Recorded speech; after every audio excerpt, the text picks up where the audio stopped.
தமிழக முதலமைச்சர் அவர்கள் இப்போதைக்கு மாணவர்கள் எல்லாரும் எதிர்பார்த்து காத்துக்கிட்டு இருந்த அந்த குட் நியூஸும் வந்தாச்சுங்க. ஆமாம், மடிக்கணினி திட்டம் எப்போது வழங்கப்படுது அப்படின்னு சொல்லியிருக்காங்க. இதுக்கு முன்னாடியே டிசம்பரில் கொடுக்கறதா இருந்தாங்க 19ஆம் தேதி.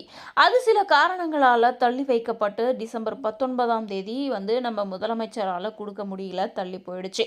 இப்போ அந்த மடிக்கணினி வழங்கும் திட்டம் ஜனவரி 5ஆம் தேதி வரை தொடங்கவிருப்பதாக நம்மளுடைய முதலமைச்சர் அறிக்கை வெளியிட்டிருக்காரு. நேரடியாக நியூஸ்லையும் பேட்டி கொடுத்திருக்காரு.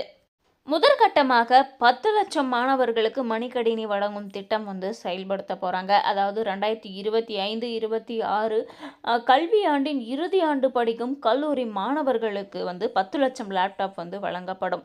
அதாவது 2000 கோடி செலவிலான 10 லட்சம் லேப்டாப்களை இப்போதைக்கு கொள்முதல் பண்ணி வச்சுருக்காங்க ஸ்டாக்கில்.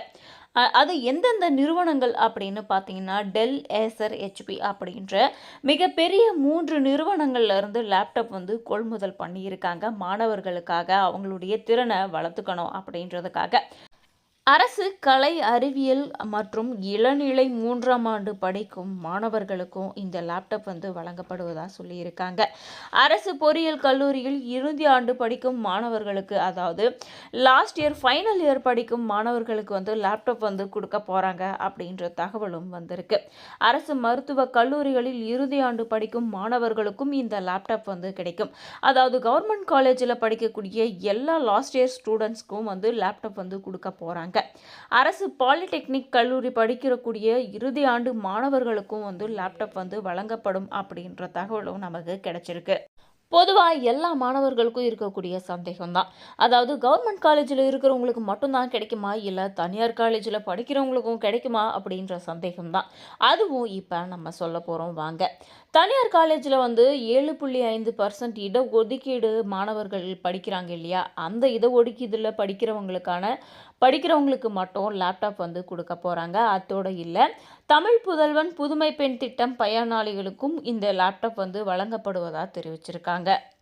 அடுத்து யாருக்கெல்லாம் தராங்கன்னு பார்த்தீங்கன்னா, தனியார் கல்லூரிகளில் படிக்கும் உதவித்தொகை பெறும், அதாவது எஸ்சி எஸ்டி மாணவர்களுக்கும் இந்த லேப்டாப் வழங்கப்படும். காலேஜில் படிக்கிறவங்களுக்கு தனியாக நம்ம கலைஞர்களுடைய திட்டத்து மூலயமா அவங்களுக்கு மாதம் 1000 ரூபாய் உதவித்தொகையும் போகும். அந்த மாதிரியான மாணவர்களுக்கும் லேப்டாப் வழங்க திட்டம் இருக்குது. இன்னொரு பக்கம் பிப்ரவரி மாதத்துக்குள்ளே இந்த லேப்டாப் வழங்கும் திட்டத்தை முடிக்க முடிவெடுத்திருக்காங்க. கண்டிப்பாக இந்த நியூஸை கேட்டு நீங்கள் எல்லாரும் பயனடைஞ்சிருப்பீங்கன்னு நினைக்கிறேன். மறக்காமல் சேனலை சப்ஸ்கிரைப் பண்ணிக்கோங்க. இதே போன்ற பல வீடியோக்கள் வந்துக்கிட்டே இருக்கும். நமக்கு தேவையான பல நியூஸ்களையும் பல அப்டேட்ஸ்களையும் மறக்காமல் வந்துகிட்டே இருக்கும். சப்ஸ்கிரைப் பண்ணிக்கோங்க. பெல் பட்டனையும் கிளிக் பண்ணிக்கோங்க.